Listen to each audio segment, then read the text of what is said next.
Assalamualaikum warahmatullahi wabarakatuh. Selamat pagi. Yang saya hormati dosen praktikum kimia organik, Ibu Rosita. Pada kesempatan kali ini, izinkan kelompok kami dari kelompok 3 untuk mempresentasikan hasil praktikum kami yang berjudul Pengenalan Pelarut. Sebelumnya, kami akan memperkenalkan diri terlebih dahulu. Perkenalkan, saya sendiri Kleidian Basyasya, nomor absen 7, dan rekan saya, Vino Wahyu Ramadan, absen 15, dan Savana Senjakila, absen 22. Di sini ada pokok pembahasan. Yang pertama ada dasar teori, alat bahan dan prosedur, hasil dan pembahasan, lalu ada pembahasan lagi, dan yang terakhir kesimpulan. Nah, di tujuan percobaan kali ini yang pertama untuk mengenal berbagai jenis pelarut organik, lalu yang kedua menjelaskan sifat kelarutan pelarut organik terhadap air, dan yang ketiga menjelaskan sifat kelarutan pelarut organik terhadap yang lainnya.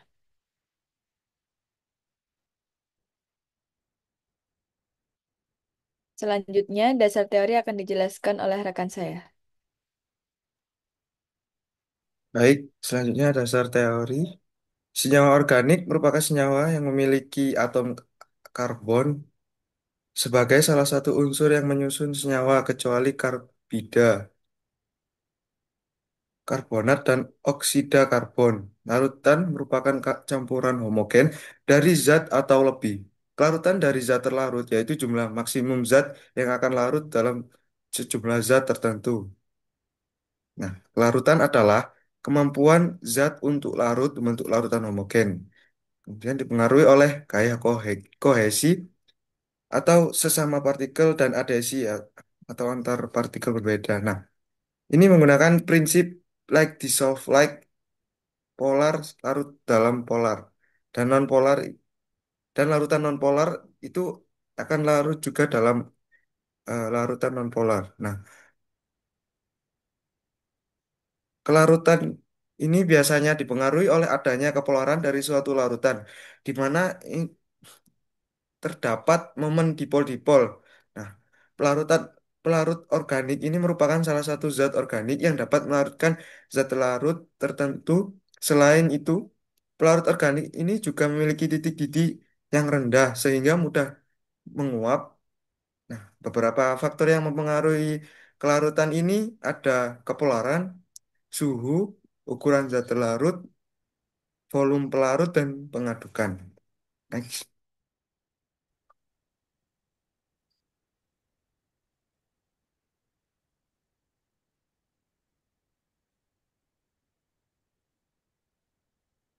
Bisa di next.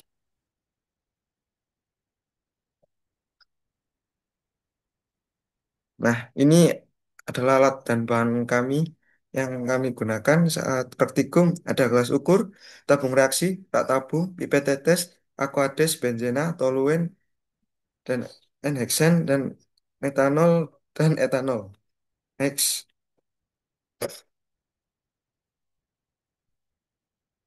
Nah, kemudian prosedur kerja kami untuk kelarutan dalam air ini, pertama-tama kita isi tabung reaksi ini dengan 2 mili aquades, kemudian ditambahkan pelarut organik tetes demi tetes hingga 2 mili, dan selanjutnya diamati dan dicatat kelarutannya.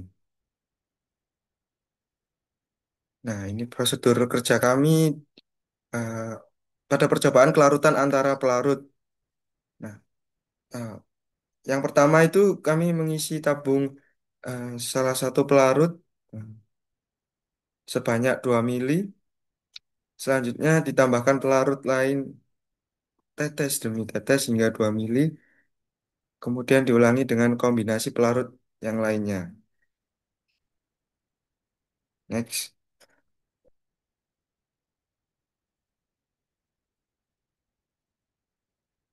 Larutan adalah suatu zat yang dinyatakan sebagai konsentrasi zat terlarut di dalam larutan jenuhnya pada suhu dan tekanan tertentu. Nah, kelarutan dapat didefinisikan sebagai jumlah maksimum suatu zat yang dapat larut dalam zat lain dengan jumlah tertentu.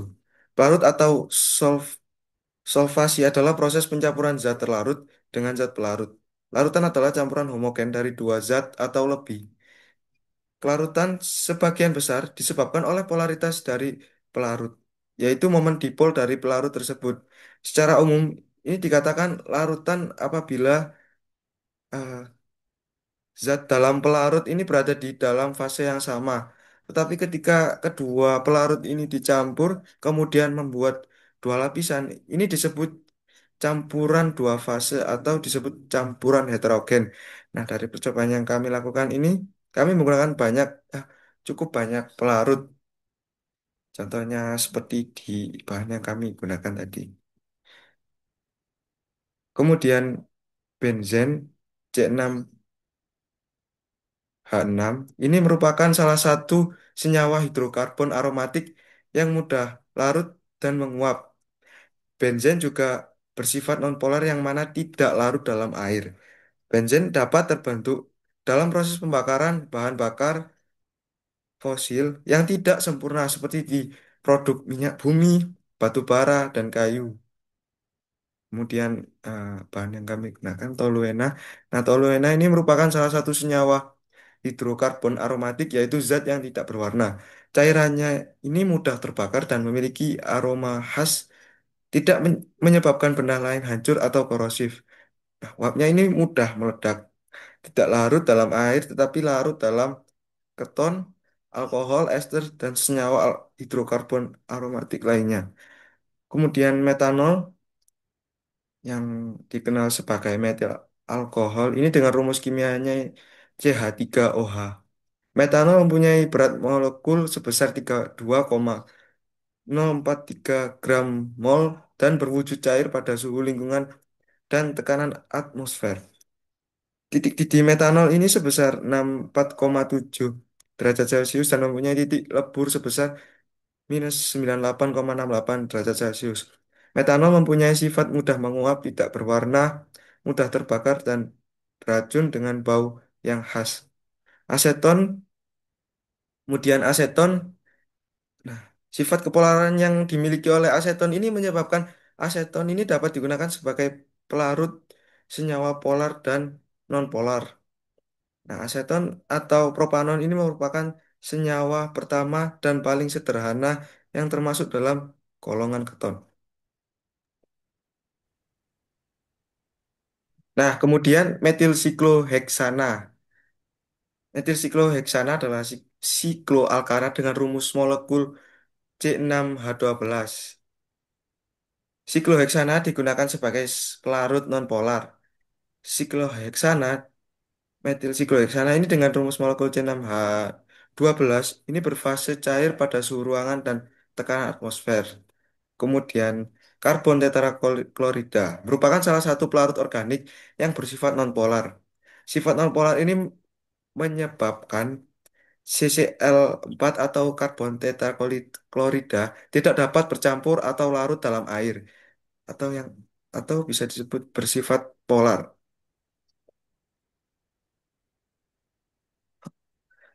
Eh, Mohon maaf, atau bisa disebut bersifat nonpolar.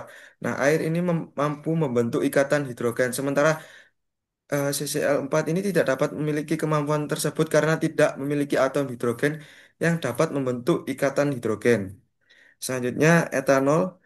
Pelarut etanol ini merupakan salah satu yang merupakan salah satu pelarut yang mudah melarutkan senyawa sesuai dengan yang sesuai dengan sifatnya dengan cukup cepat karena sifat kepolarannya yang sangat tinggi. Nah, beberapa alasan penggunaan etanol ini sangat luas antara lain karena etanol ini relatif tidak toksik dibandingkan dengan aseton atau metanol dan biayanya ini cukup relatif murah dan dapat digunakan pada berbagai metode ekstraksi. Kemudian N-heksan, N-heksan ini merupakan senyawa hidrokarbon alifatik rantai lurus dengan rumus molekul C6H14. Senyawa ini bersifat nonpolar karena hanya terdiri dari atom karbon dan hidrogen yang memiliki elektronegativitas hampir sama serta membentuk momen dipol permanen.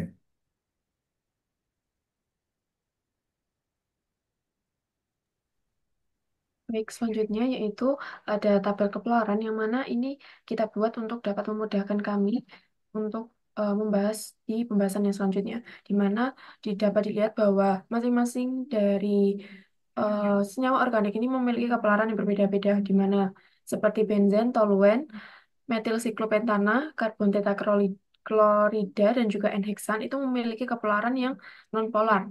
Dan sedangkan dari metanol, aseton, dan juga etanol itu memiliki sifat polar.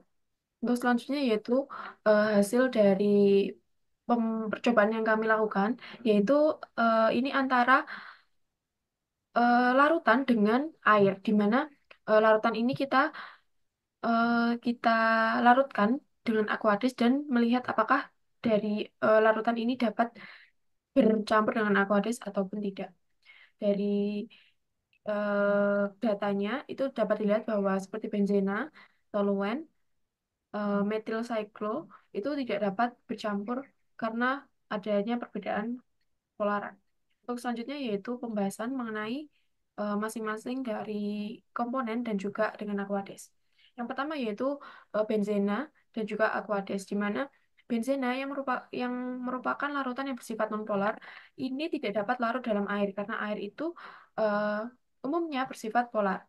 Nah, ini sesuai dengan percobaan yang dilakukan, yang mana pada tetes pertama hingga mencapai volume yang sama, benzena itu tidak dapat larut dalam air, sehingga eh, terjadi atau terbentuk dua lapisan dari adanya pencampuran dari dua larutan tersebut. Yang selanjutnya yaitu ada toluena dengan aqueous, yang mana sama seperti benzena, toluena ini memiliki sifat nonpolar, yang mana juga tidak dapat larut dalam air, di mana hal ini menyebabkan adanya pemisahan pada larutan layaknya air dan minyak. Hal ini terjadi karena adanya perbedaan polaritas dari kedua pelarut tersebut. Yang ketiga ada metanol dan juga aqueous, yang mana metanol dan juga aqueous memiliki sifat polar, di mana dapat membentuk ikatan hidrogen, dan kedua larutan ini memiliki momen dipol karena adanya atom oksigen yang elektronegatif. Adanya gugus OH- atau hidroksil di metanol, di mana gugus ini bersifat polar dan dapat membentuk ikatan hidrogen dengan molekul air. Lalu yang keempat ada aseton dan juga aqueous, di mana air dan juga aseton juga dapat larut satu sama lain, di mana aseton ini memiliki gugus karbonil yang bersifat polar karena perbedaan keelektronegatifan, dan juga air yang juga bersifat polar karena struktur bentuknya dan juga ikatan OH-nya. Lalu yang kelima ada methyl cyclo dan juga Aquades, di mana air itu dapat dicampur, maaf, jika air dicampur dengan metil sikloheksan, maka eh, tidak dapat larut satu sama lain, di mana air yang bersifat polar, sementara metil cyclo yang bersifat nonpolar, itu tidak dapat terbentuk adanya momen dipol-dipol, atau yang biasa disebut dengan like dissolved light. Lalu ada TCE dan juga Aquades, di mana sama seperti meticyclo, kedua larutan ini tidak dapat saling larut karena adanya perbedaan kepolaran, di mana air yang bersifat polar itu dapat membentuk ikatan hidrogen, sementara dari TCE sendiri tidak bisa membentuk ikatan hidrogen.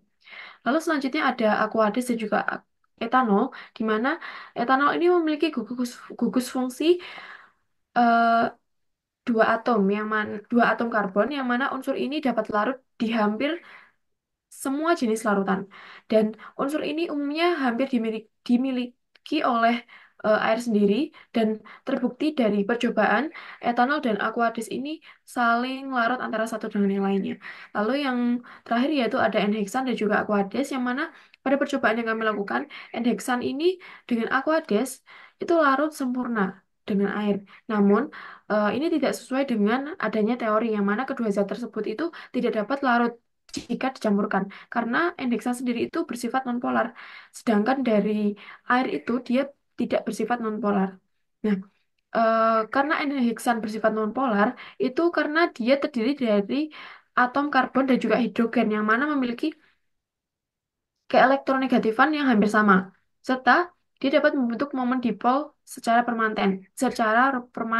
Sementara air itu yang bersifat polar dengan momen dipol yang besar, adanya perbedaan elektronegatifan antara atom O dan juga H ini dan dapat membentuk ikatan hidrogen antar molekul. Dengan demikian, secara teori, itu N-heksan dan juga air itu tidak dapat larut antara satu dengan yang lainnya karena tidak adanya interaksi antara molekul di kedua larutan tersebut. Namun di percobaan yang kami lakukan, kami mendapatkan hasil yang sebaliknya, di mana mungkin ada kesalahan dari eh, pengukuran yang telah kami lakukan. Seperti itu. Lalu Baik, selanjutnya akan dilanjutkan oleh teman saya. baik, selanjutnya adalah percobaan pelarut-pelarut. Dan di sini ada tabel yang dimana hasil data dari praktikum kami. Selanjutnya saya akan menjelaskan satu persatu. Sorry, next. Nah, ini ada pembahasan pelarut-pelarut, di mana yang pertama adalah benzena ditambah dengan toluena. Jadi pada benzena dan toluena ini dua senyawa aromatik dengan struktur yang mirip, larut satu sama lain, baik pada tetes pertama maupun setelah volumenya disamakan. Hal ini itu sudah sesuai dengan prinsip like dissolve like, karena keduanya nonpolar dan memiliki struktur aromatik. Dan yang kedua ada toluena ditambah dengan metanol. Jadi toluena ini kan bersifat nonpolar, sedangkan metanol adalah pelarut polar dengan gugus OH-. Secara teori, senyawa polar dan nonpolar tidak terlalu larut satu sama lain. Tetapi dalam kasus ini, sebagian kecil senyawa seperti toluena bisa larut dalam metanol karena metanol memiliki bagian nonpolar atau CH3 yang dapat sedikit berinteraksi. Praktikum menunjukkan larut pada kedua tahap. Sandi next. Yang selanjutnya ada metanol ditambah dengan aseton. Pada praktikum kali ini, keduanya adalah pelarut polar dan dapat saling membentuk interaksi dipol-dipol. Aseton juga bisa menjadi akseptor ikatan hidrogen sehingga larut sempurna dalam metanol.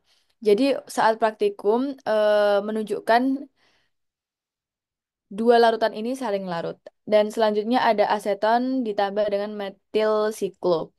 Jadi aseton adalah pelarut polar, sementara metil sikloheksen adalah nonpolar. Pada tetes pertama itu tidak larut, tetapi setelah volumenya sama, kedua larutan itu larut. Hal ini mungkin menunjukkan bahwa dalam jumlah besar, metil sikloheksana bisa mendispersi dalam aseton. Selanjutnya. Selanjutnya ada metil siklo ditambah dengan TCE. Kedua pelarut ini bersifat nonpolar. TCE adalah pelarut halogenasi yang secara umum digunakan untuk melarutkan senyawa organik nonpolar. Metil sikloheksen yang berupa siklik alkana mudah larut dalam TCE, seperti yang ditunjukkan oleh hasil pengamatan. Maka dari itu, saat tetes pertama dan volume yang sama, campuran larutan ini tuh larut. Dan selanjutnya ada TCE ditambah dengan etanol. Jadi TCS sendiri bersifat nonpolar, sedangkan etanol merupakan pelarut polar. Meskipun berbeda polaritas, hasil pengamatan menunjukkan kedua pelarut dapat saling melarutkan satu sama lain. Ini bisa dijelaskan karena etanol memiliki rantai hidrokarbon CH3, CH2-, yang bisa berinteraksi dengan bagian nonpolar dari TCE dan juga adanya toleransi kelarutan dalam jumlah tertentu. Literatur juga menyebutkan bahwa TCE memiliki kelarutan terbatas dalam air, tetapi lebih baik dalam alkohol karena efek hidrofobiknya. Selanjutnya ada etanol ditambah dengan N-heksan. Jadi etanol dan N-heksan ini kan memiliki polaritas yang sangat berbeda. Etanol cukup polar karena adanya gugus OH-, sedangkan N-heksan adalah non-polar sepenuhnya. Dalam pengamatan kami, kedua pelarut ini tidak larut di tetes pertama, namun larut setelah volume disamakan. Ini juga bisa dijelaskan karena peningkatan jumlah pelarut nonpolar menyebabkan penurunan tegangan antarmuka dan memungkinkan sebagian campuran terjadi. Selanjutnya ada larutan N-heksan ditambah dengan larutan benzen. Keduanya adalah pelarut nonpolar. N-heksan adalah alkana lurus, sedangkan benzen adalah senyawa aromatik. Dalam pengamatan, keduanya langsung larut pada tetes pertama dan tetap larut setelah volume ditambah. Hal ini sudah sesuai dengan prinsip dasar kelarutan nonpolar karena keduanya dapat berinteraksi melalui gaya dispersi London. Dalam jurnal seperti Solvent Compatibility Chart, interaksi antara alkana dan aromatik nonpolar dinyatakan sangat baik. Jadi kesimpulan pada praktikum kami adalah dalam percobaan kelarutan, pelarut polar seperti metanol, aseton, dan etanol larut dalam air. Sementara pelarut nonpolar seperti benzen dan toluen tidak larut. Hasil ini mendukung prinsip like dissolve like, di mana pelarut polar larut dalam pelarut polar dan nonpolar. Dalam percobaan kelarutan, pelarut nonpolar seperti benzen dan toluen saling larut. Begitu juga pelarut polar seperti metanol dan etanol.